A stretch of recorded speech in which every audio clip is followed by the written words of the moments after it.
hari jelang masa berakhirnya jabatan sebagai Gubernur Jawa Barat, Ridwan Kamil membereskan barang dan berpamitan pada karyawan di rumah dinas Gubernur Gedung Pakuan. Ridwan Kamil juga menahan tangis mengingat momen melepas jenazah anaknya Eril di Gedung Pakuan.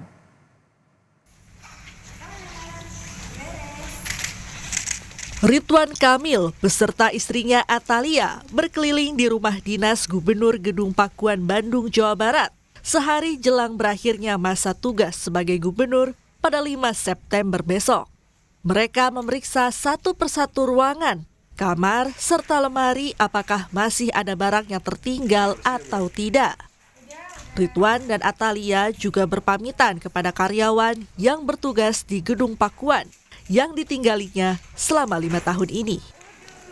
Ridwan Kamil nampak berkaca-kaca menahan tangis mengingat momen melepas anak tercintanya, Emeril Khan Mumtaz atau Eril, dari rumah dinas Pakuan menuju peristirahatan terakhir. Kamu mau pertanyaannya berapa? Dia melepas Eril, anak tercinta kan berpulang di sini. Oke, lagi. Inspirasi apa yang Bapak dapatkan sih?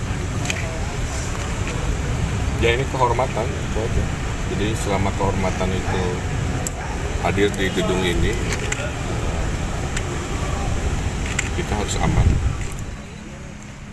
Ridwan Kamil mengaku banyak sekali kenangan di Gedung Pakuan yang telah menjadi tempat tinggal, inspirasi, sumber energi, serta semangat dalam membangun Jawa Barat.